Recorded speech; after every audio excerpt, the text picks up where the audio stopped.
Bom dia, pessoal. Bom, eu sou o professor Walter Souza, de Raciocínio Lógico, em matemática do nosso curso.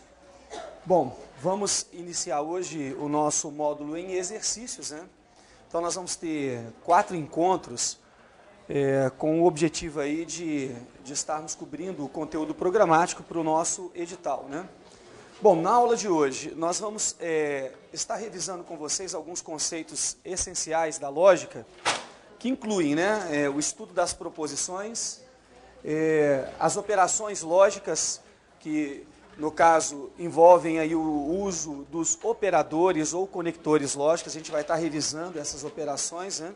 Então eu disponibilizei para vocês um material inicial, e na aula de hoje nós vamos trabalhar essas questões que estão propostas aí, direcionadas, claro, para a banca CESP, que vai fazer a nossa prova. Bom, tecnicamente falando, a banca CESP é muito clássica no raciocínio lógico, porque ela aborda o aspecto conceitual e a prática de questões, Então, e essa prática das questões é bastante objetiva dentro da técnica do raciocínio lógico, Ou seja, das operações lógicas em si, Então, por ser uma banca bastante técnica, é importante que a gente recorde os conceitos, cada um deles, e faça essa aplicação em exercícios, para que a gente possa, no caso, desenvolver mais habilidade na matéria. A lógica é bem mais simples de desenvolver habilidade do que a matemática em si.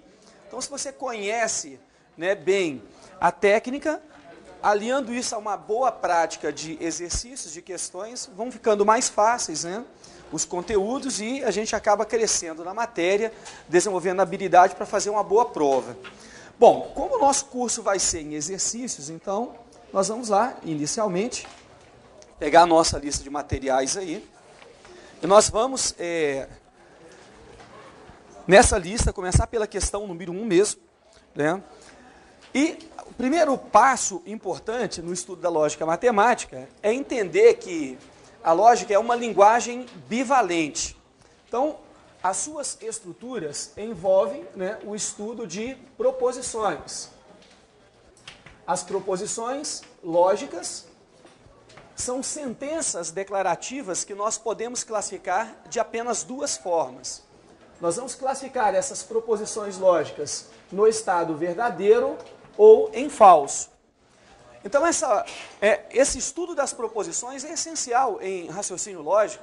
Por ser uma linguagem bivalente, nós vamos apenas estabelecer essas 2 estruturas fundamentais. O verdadeiro, muitas vezes, principalmente na eletrônica digital, é classificado pelo número 1 também, e o falso pelo número 0, ou seja, indicando o estado ligado ou o estado desligado.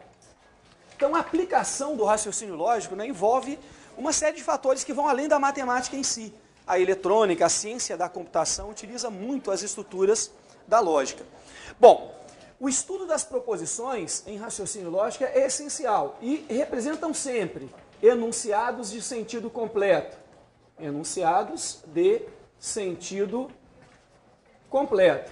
Esses enunciados de sentido completo vão envolver sentenças que podem ser classificadas de apenas uma dessas formas, ou o verdadeiro ou o falso. Então, qualquer estrutura que permite esta avaliação interessa ao estudo da lógica. Bom, e estas proposições elas devem atender a alguns princípios chamados de leis do pensamento. São 3. O primeiro deles é o princípio do terceiro excluído, que diz o seguinte: toda proposição lógica só pode ser classificada de 2 maneiras, ou vai ser verdadeiro ou vai ser falso. Isso traz uma série de benefícios para o estudo do raciocínio lógico. É que se um enunciado qualquer não puder ser verdadeiro, automaticamente ele é o quê? Falso. Então isso facilita o raciocínio. Bom, e vice-versa, se ele não puder ser falso, então ele tem que ser verdadeiro. Então esse princípio do terceiro excluído estabelece exatamente isso. Só há 2 maneiras de avaliarmos uma sentença que seja lógica. Ou vai ser o verdadeiro ou vai ser o falso. Um outro princípio importante é o princípio da não contradição lógica. Qualquer proposição que seja lógica, ela só pode ser avaliada assim, em verdadeira ou em falsa, mas não os 2 resultados simultaneamente. Ou seja, uma proposição não pode ser ao mesmo tempo verdadeira e falsa. Esse é o princípio da não contradição. Os itens da sua prova são 120 ao todo. Cada item da sua prova é uma proposição lógica, porque você vai classificar em certo ou em errado. Se você atribuir os dois estados ao mesmo tempo naquele item, preencher o campo com certo e com errado, o item vai ser anulado, porque ele fere o princípio da não contradição. Você está dizendo que o item é certo e errado ao mesmo tempo. Bom, por esse princípio, a gente tem de forma excludente essa avaliação. A proposição não pode ser ao mesmo tempo certa e errada, verdadeira e falsa. Portanto, apenas uma possibilidade mesmo. Ou vai ser V ou vai ser F, mas não os dois. E o outro princípio importante é o princípio chamado da identidade lógica. Veja só, qualquer proposição ela pode ser representada pelo que nós chamamos de variáveis proposicionais. Por exemplo, se eu disser assim, 2 é par, 2 é um número par. Esta proposição que eu chamei de A é uma proposição que tem valor lógico verdadeiro. De fato, 2 é um número par. Ora, é verdade que 2 é par. Essa é a identidade lógica desse enunciado. Portanto, uma proposição que é verdadeira, ela jamais pode ser classificada em falsa. Então, aquilo que é verdadeiro, eu não posso dizer que é falso. E aquilo que é falso, eu não posso dizer que é verdadeiro. Por exemplo, se eu disser 7 é maior do que 9. 7 é maior do que 9, proposição que é o quê? Falsa. Ora, então aquilo que é falso eu não posso classificar em verdadeiro. Se a identidade de uma proposição é V, então ela tem que ser classificada em V. Se ela é F, então ela tem que ser classificada em falsa. Bom, não chame aquilo que é verdadeiro de falso e nem aquilo que é falso de verdadeiro. É isso que faz a gente perder pontos na prova. Quando o item era certo, a gente chamou de errado. E quando era errado, a gente chamou de certo. Menos um ponto, né? Bom, no primeiro exercício que nós vamos resolver, em alguns casos, a gente vai perceber que a banca, ela se importa com a nossa habilidade em identificar o que é proposição e o que não é proposição. Basta a gente observar que, para que seja uma proposição lógica qualquer enunciado, tem que ser, primeiro, uma sentença declarativa que possa ser classificada em verdadeira ou em falsa. Por ser sentença declarativa, exige-se a presença do verbo em uma frase. Quando eu digo, por exemplo, assim, um excelente livro de lógica. Um excelente livro de lógica não é uma proposição. Por quê? Porque não estabelece uma declaração. Não existe um verbo estabelecendo uma sentença declarativa para que eu pudesse classificar em verdadeiro ou em falso.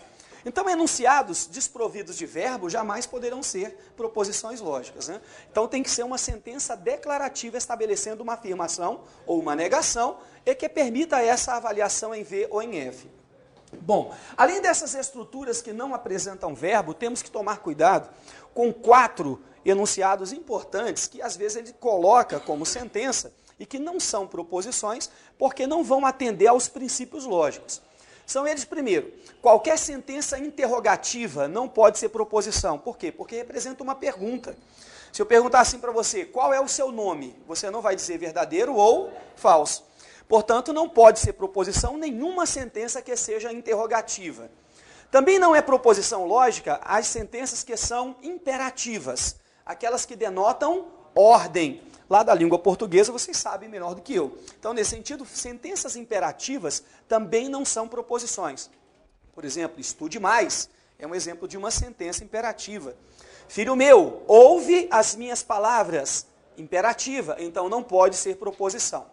Além dessas interrogativas, imperativas, nós temos as exclamativas e as sentenças chamadas de abertas. Estas, em particular, sentenças abertas, você tem que tomar bastante cuidado. Por exemplo, se eu disser assim, X é par. Esta sentença, ela é aberta por quê? Porque a variável X é chamada de variável livre. Ela pode assumir qualquer valor e enquanto eu não quantificar esse valor de X, portanto, eu deixo de ter proposição lógica.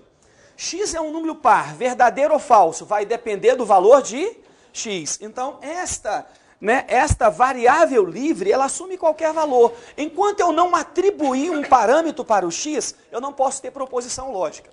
Outro exemplo de variável de sentença aberta com variável livre. Ele é advogado. Veja, ele é advogado. Também é uma sentença aberta. O sujeito dessa frase, ele, neste caso, não está quantificado. Então, para que alguém possa classificar isso aqui em verdadeiro ou em falso, a primeira pergunta da pessoa seria, ele quem? Para que eu possa dizer que é advogado. Então, ele é variável livre do mesmo modo. Portanto, qualquer sentença que seja aberta, que apresente variáveis livres, não é proposição lógica. Passa a ser proposição lógica se você quantificar esse sujeito. Por exemplo, se eu disser, José é advogado, aí eu passo a ter uma proposição lógica, porque eu quantifico o sujeito, e esse enunciado, mesmo que eu não conheça o José, pode ser classificado em verdadeiro ou em falso. Bom, primeira questão, vamos lá para a nossa lista de exercícios. Eu busquei colocar, um resumo, dos conceitos que serão aplicados nos exercícios, e depois a gente aplica a técnica. Bom, página 1 da lista 1. Os nossos colegas que estão aí, em frente à telinha, então você vai ter à sua disposição, a nossa lista de exercícios. E que está disponibilizada para vocês aí também. Ó, é importante que você tente resolver todas as questões da lista, isso é essencial, Então a gente vai estar trabalhando juntos a resolução desses exercícios, e se você com antecedência já tiver o conhecimento técnico para isso, e tentar resolver os exercícios previamente, isso vai ajudar bastante, o seu crescimento. Bom, então vamos à primeira questão. Eu coloquei primeiramente o conceito, o que é uma proposição, no caso chamada de básica. Uma proposição lógica é uma sentença declarativa que pode ser classificada em verdadeiro ou em falso, mas não ambas as interpretações. As frases imperativas, interrogativas, exclamativas e as abertas não devem ser classificadas como proposições, por não fazer sentido valorá-las como V ou F. Bom, muito bem. Olha só. Questão número 1. Enunciado que estava presente num concurso do STJ, o CESP estabeleceu o seguinte: a lógica formal representa as afirmações que os indivíduos fazem em linguagem do cotidiano, para apresentar fatos e se comunicar. Uma proposição é uma sentença que pode ser julgada como verdadeira ou falsa, embora não se exija que o julgador seja capaz de decidir qual é a alternativa válida. Então, mesmo que você não saiba qual é a opção válida, ou seja, o V ou o F, independentemente disso, o enunciado não deixa de ser proposição. Será proposição do mesmo modo. Ora, ele segue dizendo, para designar as proposições, usam-se frequentemente as letras maiúsculas do alfabeto. Então temos aí A, B, C, etc. Tendo como referência as informações acima, julgue os itens que se seguem. Bom, aí vamos lá aos itens. Bom, temos aí 4 itens iniciais que representam uma coletânea de itens de diversas provas. O item desse enunciado era apenas o item 1. Eu acrescentei os demais itens porque eram pertinentes para esse tema. Bom, julgue, item 1, ele coloca assim: nas sentenças abaixo, apenas A e D são proposições. Bom, então acompanha aí com a sua lista de exercícios. Questão número 1, item 1, A, B, C e D. São 4 afirmações, enunciados, e vamos ver qual deles se encaixa em proposição lógica ou não proposição. Bom, o primeiro deles, assim, A.